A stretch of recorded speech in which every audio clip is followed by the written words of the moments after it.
इस वीडियो में जो हम बताएंगे वो आप लोग स्क्रीन पर देखे होंगे। बहुत सारे चेहरा जो कि आप सबको पहचानते ही होंगे। ये लोग मंत्री से लोग हैं, मंत्रिमंडल के सभी लोग हैं। आज हम इसी के बारे में और बताएंगे कि मंत्रिमंडल बिहार में कैसे चल रहा है और ग्राम पंचायत में पंचायत के मुखिया सहित और किस प्रकार से यहाँ का मंत्रिमंडल चल रहा है। इस बारे में आज हम इस वीडियो में विशेष बातों को लेकर बताएंगे और वार्ड सदस्य और मुखिया के लिए विशेष जानकारी भी देंगे। चलिए अब जानते हैं कि नीतीश कुमार जी हमारे बिहार के मुख्यमंत्री हैं। क्या नीतीश कुमार से ही बिहार चल रहा है? जी नहीं, ऐसा नहीं है। नीतीश कुमार मुख्यमंत्री हैं, उसके अलावे भी बहुत सारे मंत्री अलग अलग विभागों में गठन किया जाता है। अलग अलग विभागों का मंत्री का जो है गठन किया जाता है मंत्रिमंडल में। जैसे मान लीजिए आप लोग अगर वार्ड सदस्य हैं तो आप लोग जानते होंगे कि वार्ड सदस्य हैं तो ग्राम पंचायत जो चल रही है इसके लिए पंचायती राज मंत्री अलग होते हैं।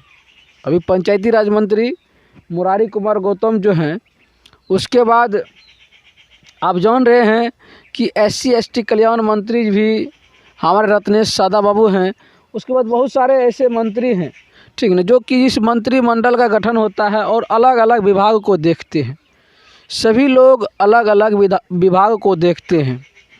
ये लोग जो मंत्री हैं रत्नेश बाबू, गौतम कुमार, मुरारी जी, ये लोग जो मंत्री हैं तो ये लोग पहले क्या थे, विधायक हैं। अपने अपने क्षेत्र से विधानसभा से विधायक में जीत कर गए हैं और वही विधायक को मंत्री पद सौंपा गया है। मतलब अलग अलग विभाग को देखने के लिए मंत्री पद दिए हैं। और ठीक उसी प्रकार से आप यह भी जानिए, ग्राम पंचायत केवल मुखिया जी से नहीं चलती है। ग्राम पंचायत के जो मुखिया होते हैं वह मुखिया से सारा पंचायत नहीं चलता है। पंचायत को चलाने के लिए यहाँ भी मंत्रिमंडल गठन होता है, ग्राम पंचायत में भी होता है।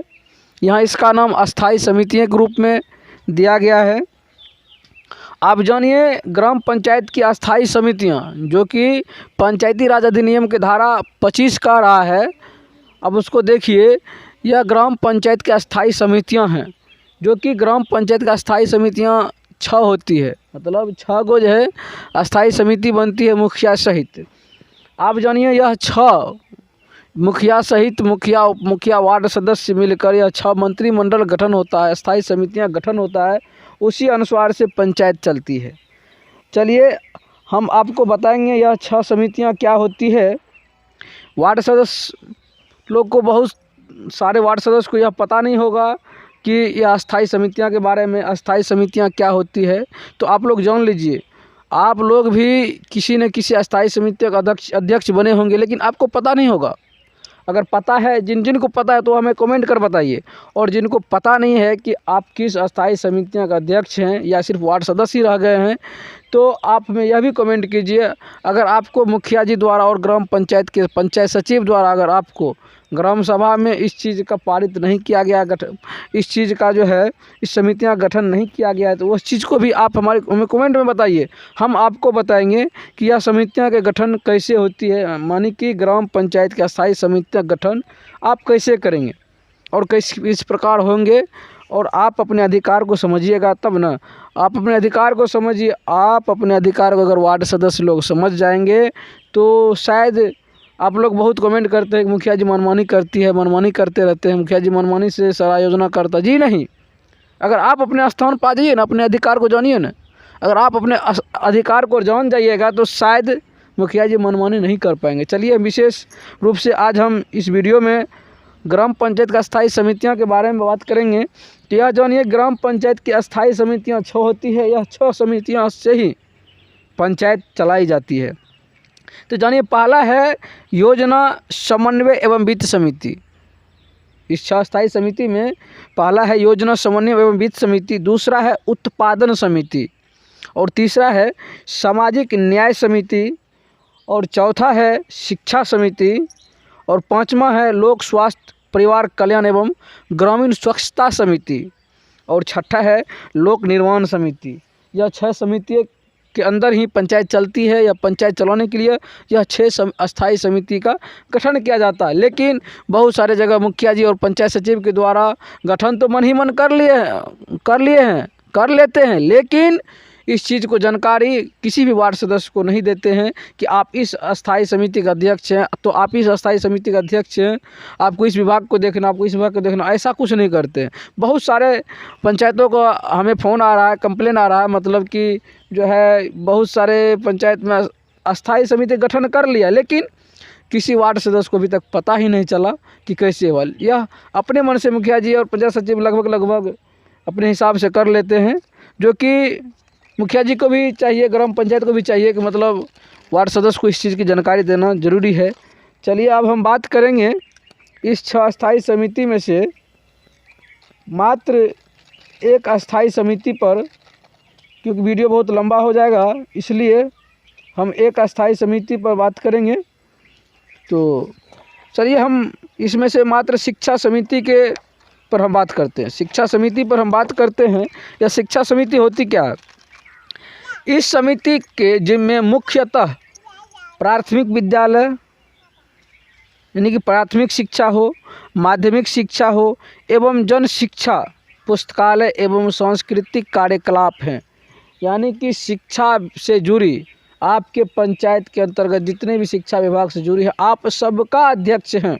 आप इस पंचायत के मालिक हैं। जिस पंचायत से आप हैं वार्ड सदस्य या शिक्षा समिति का अध्यक्ष हैं, उस पंचायत के आप पूरे पंचायत के जितने भी स्कूल हैं, मान लीजिए स्कूल, प्राथमिक विद्यालय हो, माध्यमिक विद्यालय हो, जन शिक्षा हो, आंगनवाड़ी केंद्र हो, पुस्तकालय हो, जो भी है शिक्षा से जुड़ी जितना भी है, आप सबका अध्यक्ष हैं। आप इस पंचायत के, उस पंचायत के मंत्री हैं, ऐसे जानिए। अगर आपको इस चीज़ की जानकारी नहीं है तो आप ग्राम पंचायत के मुखिया, पंचायत सचिव को ग्राम सभा में इस बात को उठाइए कि अभी तक आप हमें इस चीज़ की जानकारी क्यों नहीं दिए ग्राम पंचायत की अस्थायी समितियां के बारे में। देखिए बहुत जगह होता क्या है, अगर आप लोग सवाल कीजिएगा ना कि ग्राम पंचायत का अस्थायी समितियां का गठन किए मुखिया जी, पंचायत सचिव, तो होता क्या है, कभी कभी वो बोल देता है कि हाँ कर लिए। आपको नहीं पता वो जो वार्ड सचिव जो है, पंचायत वार्ड में वार्ड सचिव का जो गठन होता है उसमें भी इसी प्रकार से मतलब 6 कमेटियां मतलब बनाई जाती है। उसी प्रकार से वो बता देगा नहीं, वो आप नहीं किए थे। पंचायत सचिव जो क्या कभी कभी ऐसे बोल जाते हैं किसी के साथ कि देखिए आपको जो मतलब वार्ड सचिव के जब गठन हो रहा था तो उस समय तो किए थे ना सबका। जी नहीं, यह चीज़ नहीं है। आप उसको अच्छा से पूछिए।